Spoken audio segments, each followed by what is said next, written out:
10시간 맞나요? 한 8시간 가까이 제가 논의를 들으면서 굉장히 참담한 심정을 금할 수 없었습니다. 지금 일부 정치 검사의 일탈과 왜곡을 이유로 검찰청을 폐지한다는 논의가 지금 8시간 가까이 아무런 반대 논의 없이 진행되는 게 개탄을 금할 수 없었습니다. 지금 일부 검사의 일탈 이유로 헌법이 사실 검찰에게 맡긴 사실 인권 보호의 사명을 허무는 것은 중대한 법치주의를 위반하는 일입니다. 일선 경찰서에 고소장이 들어간 제 사건들은 지금 처리 기간 1년이 지나도 어디에 짱 박혀 있는지 알 수가 없는 상태입니다. 아까 그 법사위원님께서 보여줬던 여러 가지 통계 자료를 보면 검사가 보완 수사 요구하는 비율이 굉장히 낮게 되어 있는데 그것은 고소 사건 중에 일부 사건의 비율이 나타난 것입니다. 사실 고소 사건 외에 고발, 신고, 진정 이런 사건은 다 빠져 있습니다. 그 사람들은 이해할 방법이 전혀 없기 때문입니다. 그리고 보완 수사 요구를 하면 그것은 검찰 사건이 되기 때문에 경찰들은 자기가 책임지고 그 사건을 처리하지 않습니다. 그렇게 모든 서민들의 사건은 지금 현재 각종 경찰서 캐비넷에 짱 박혀 있습니다. 과연 이 서민들의 눈물은 누가 닦아주는 것입니까?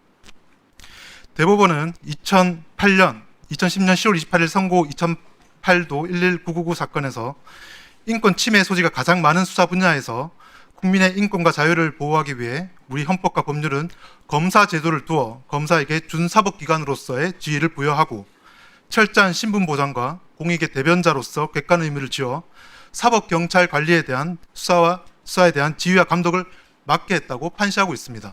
이게 사실 우리 사법제도에 80년간 있었던 논의였고 아까 30년 전에는 검찰개혁에 대한 논의가 없었다고 했는데 40년 전에도 검찰개혁에 대한 논의가 있었습니다. 어떤 논의냐면 검찰의 정치적 중립성 그리고 수사기관의 정치적 외압으로부터 독립 이런 거에 대한 논의였습니다. 이것처럼 오늘처럼 검찰을 폐지해서 또 다른 정치적 수사 조직인 국가수사위원회를 만들고 여러 가지 검찰 조직을 대체하는 정치적 조직을 만든다는 논의는 30년, 40년 전에는 상상할 수 없었던 논의였습니다.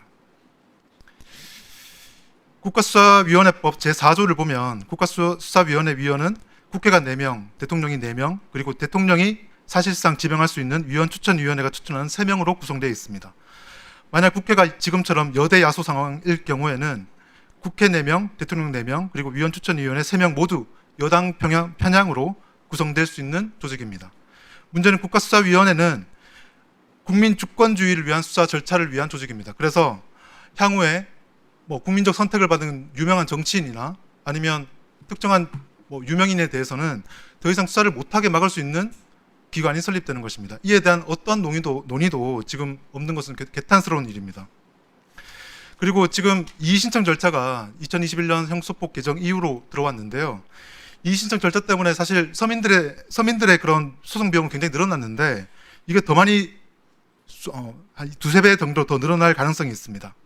그리고 지금 검찰의 정치적 문제점 그리고 수사의 문제점을 지적하면서 아까 유우성 사건 2013년도에 있었던 유우성 사건을 말씀하셨는데요. 사실 유우성 국정원 사건, 증거조작 사건은 검사의 수사 통제가 얼마나 필요한지 보여주는 하나의 증거입니다.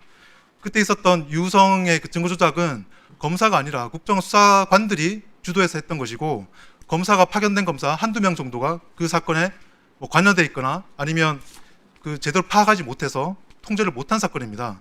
만약에 당시에 검사가 없었다면 국정원은 지금 드러난 것보다 훨씬 더 심하게 수사를 했을 것입니다.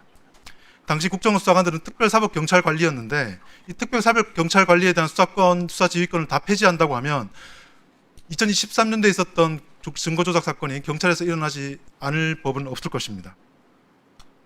지금까지 우리나라 헌법이 무력을 가진 경찰을 어떻게 통제할 것이냐에 중점을 두고 있었습니다.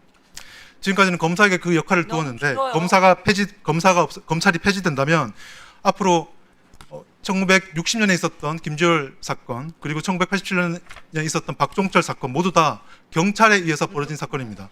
과연 우리가 지금 이 논의에서 법치주의 붕괴에 대해서 공범으로 남을 것이냐 아니면 이에 대해서 투쟁할 것이냐 이 문제가 지금 있는 것 같습니다.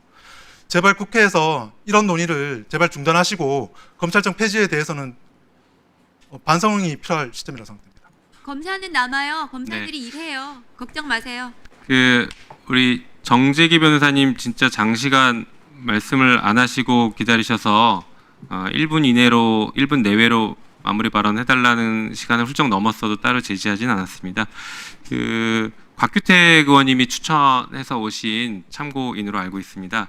뭐 경청할 말씀 해주신 거 저희가 잘 참고는 하겠습니다. 국회 논의 과정에서. 다만 하나는 잘못된 부분은 분명히 지적해야 될 것 같습니다. 유우성 사건에서 검사가 제대로 수사 통제를 하지 않은 것, 오히려 수사 통제를 제대로 할 수 있다라는 것을 보여준 사건이라고 하는데, 유우성 사건은 검사가 사건 조작에 처음부터 끝까지 매우 깊이 관여했고, 이 부분은 법무부 검찰 과거사위원회의 조사 결과에도 검사는 공범이다라고까지 조사 결과를 발표한 적이 있습니다.